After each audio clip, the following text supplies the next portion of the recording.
Right, welcome to the channel, ladies and gentlemen. On the lead up to Terminator Dark Fate, I said I would start reviewing retrospectively all of the Terminator movies. I've already done Terminator 1984, and I've done Terminator 2 Judgment Day. I'll leave with them all linked above.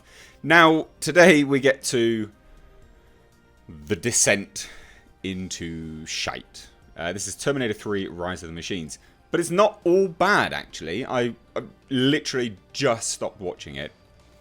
And I was pleasantly surprised for about 20 minutes. Now, this movie is really, surprisingly, opens up really well. We get probably the most of the future war scenes that we've been wanting for years.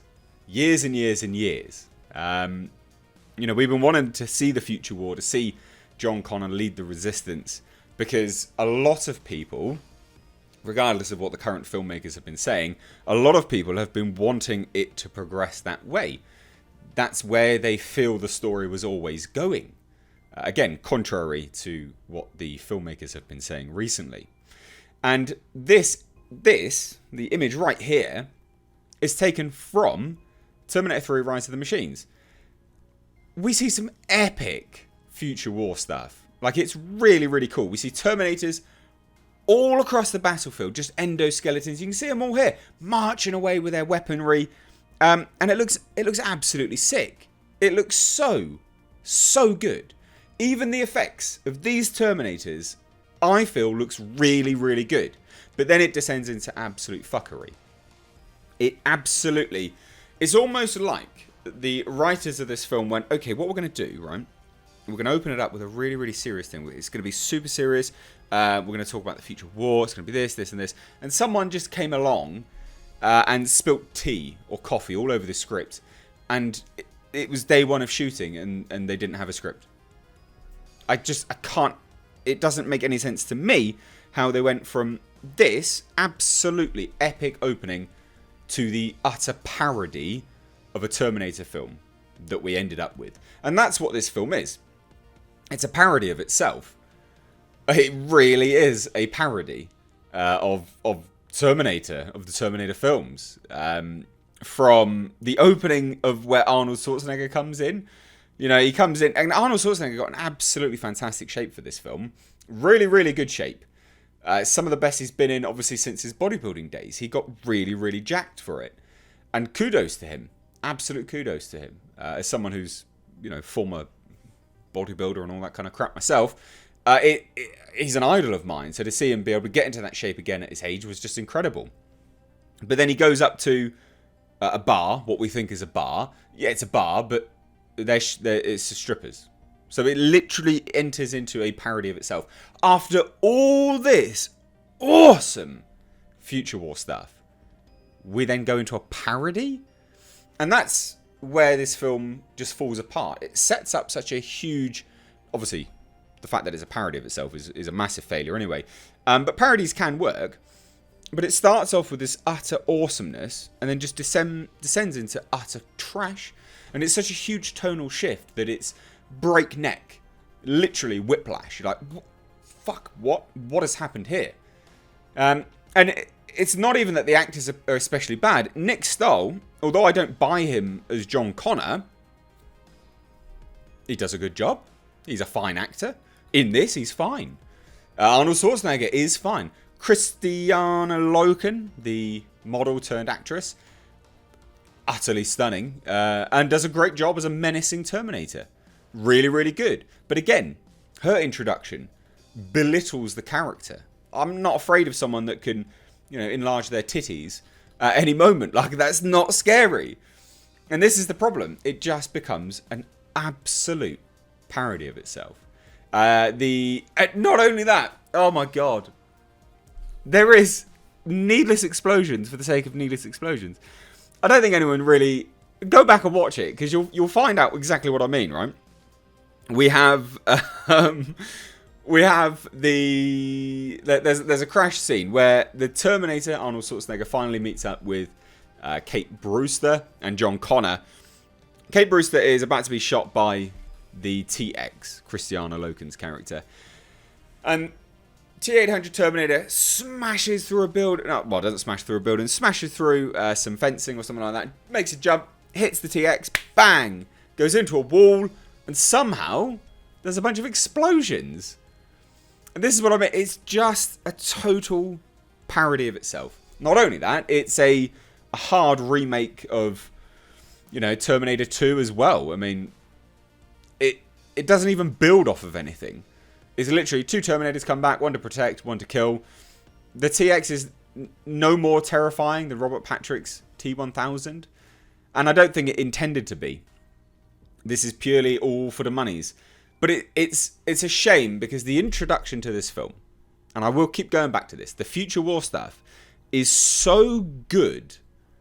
And it's such a shame because this is a taste of what this film could have been, and this is the real kicker here, what subsequent films should have been. That's what it is. Because this is what everyone wanted. Everyone wants this, for the most part. And it was teased and it was ripped away, and we've never had it since. And that's what I would consider a true shame, and one of the main parts of this film of why it sucks so bad, and why every other film has been so bad since. I believe, anyway. So, again, to kind of comment on the cast, everyone was fine in this. Even, like I said, Nick Carl, Claire Danes as Kate Connor or Kate Brewster, fine. Everyone was fine, but no one wanted to do this film. Arnold Schwarzenegger was told very directly by James Cameron to do this film, but demand a bucket load of money. Again, it's on record. That's the only reason he did this film, was for a whole bunch of cash. But there are some highlights to this film. The scene with the truck, as the truck chase scene. Again, got to take things from T2, haven't we? We've got to have a big truck chasing a car or a bike or whatever. That scene itself was all practical. The smashing through of a building was all practical. They actually built all of that, and give them some kudos to that. Some fantastic set work. But then the utter nonsense of how this, the kind of lore to the film just falls apart. The TX was able to control cars, but was able to make the cars follow John Connor and Kate Brewster. How? There's no cameras in those cars. How did she know where the cars were and where John Connor and Kate Brewster were? Soon to be Kate Connor. That doesn't make any sense now, does it? No, ladies and gentlemen, it does not. So yeah, this film sucks. I wasn't going to do this one in person, but realistically, I do most of my hate reviews, I guess. If you've never seen my Mr. Hate reviews, there was a series of comedic videos, which since got kind of removed into normal kind of shit talking, I guess.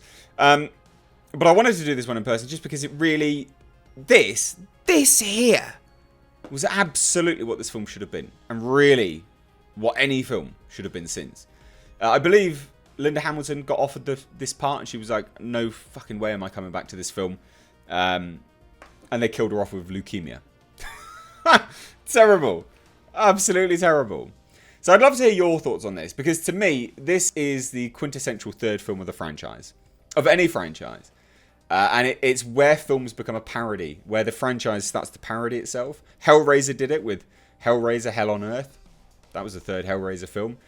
They literally, most third films of the franchise, if they've not managed to expand outwards, end up just parodying themselves. And this is a great example of that. Again, alongside Hellraiser, Hell on Earth.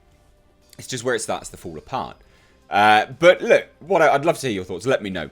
I wanted to get this review out just before Terminator Dark Fate, because I was planning to review everything before Terminator Dark Fate, but I am seeing it today in a matter of 6 hours. So I had to do this one first.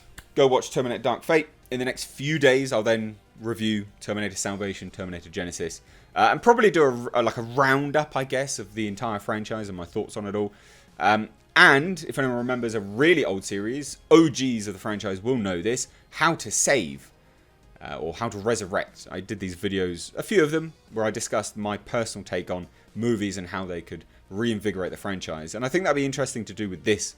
I did it for The Predator, for instance, as well. I'll try and leave it linked up here.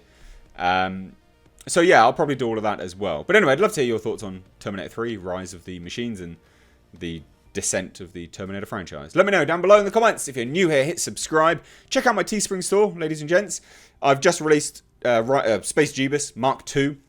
The Space Jeebus design is gone now. I did say it was limited run. So grab Space Jeebus Mark II. It's a complete redesign, brand new.